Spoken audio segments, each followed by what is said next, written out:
ng bayan, maasahan anumang panahon. Magandang araw po sa ating lahat. Narito ang update sa lagi ng panahon ngayong araw ng Sabado, May 4, 2024. Ngayong araw ay ang mainit na easterlies pa rin ang magpapatuloy na iiral sa ating bansa. Ito ang magdadala ng malinsangang panahon ngayong araw. Sa kabila ng malinsangan o mainit na panahon ay may mga inaasahan pa rin tayong mga pag-ulan dahil sa mga localized thunderstorms na maaring makaapekto sa ilang mga lugar sa bansa. Samantala, isang potensyal na sama ng panahon naman ang namamataan ng ilang weather models, ngunit ating tatalakayin ang posibleng galaw at kung lalakas ba ito maya-maya. Dahil sa alinsangan ng panahon, kahapon pumalo ang pinakamataas na heat index sa 47 degrees Celsius sa may Dagupan City, Pangasinan at 46 degrees Celsius naman sa may Apari, Cagayan.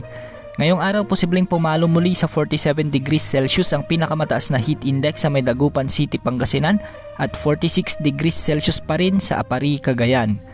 Papalo naman sa 45 degrees Celsius sa may Lawag City, Ilocos Norte at 44 degrees Celsius sa may Bacnotan, La Union, Iba, Zambales, Puerto Princesa City, Palawan, Verac, Catanduanes at Pili, Camarines Sur. Samantala, naibalita ng Pag-asa kamakailan na ngayong buwan ng Mayo ay posibleng may isa o dalawang mabuong bagyo at posibleng pumasok sa ating Philippine Area of Responsibility. Kung sakali mang maglandfall ito, posible nitong daanan ang Visayas regions at tatawid ng Southern Luzon at posible ring lumihis ito sa kabilang dako. Ngayon nga ay may namamataan tayong isang potensyal na sama ng panahon na posibleng mabuo sa karagatang Pasipiko at posibleng lumapit sa ating bansa sa mga susunod na araw. Ayon sa wind outlook o wind simulation mula sa GFS model, posibleng mabuo ang sama ng panahon sa may silangan ng Mindanao na nakapaloob sa isa pang weather system.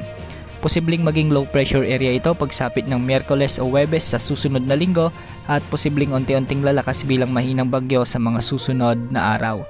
Base dito sa wind outlook, makikita rin natin na bagyang lalakas ito pagsapit ng May 12 sa may silangan ng Mindanao at lapit sa silangan ng bansa. Hindi pa naman tiyak kung gaano kalakas ang potensyal na bagyong ito dahil sa mga weather systems na posibleng makakaapekto pa dito. May posibilidad din na malusaw ito bago makalapit sa Mindanao. Dahil sa may katagalan at may kalayuan pang potensyal na bagyo, marami pang posibleng mangyari kaya antabayanan ang mga susunod na update ukol sa potensyal na sama ng panahong ito. Para naman sa lagi ng panahon ngayong araw sa Luzon ay asahan ang bahagyang maulap hanggang sa maulap na kalangitan na may mga kalat-kalat na pagbuhos ng ulan sa ilang lugar dahil sa mga localized thunderstorms lalo na sa Northern Luzon pagsapit ng hapon o gabi. Sa Visayas at Mindanao ay malinis din ang mga kalangitan ngayong umaga hanggang tanghali. Ngunit pagsapit ng hapon at gabi ay may mga panandaliang pag-ulan na sa bahagi ng Bohol, Negros Provinces at Leyte Provinces.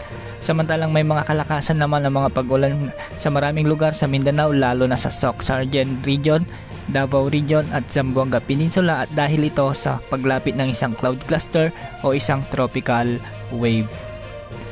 Wala namang nakataas na gale warning sa anumang karagatang sakop ng ating bansa kaya malayang mga mangingisda at mga may sasakyang pandagat na makapamamalaot sa ating mga karagatan.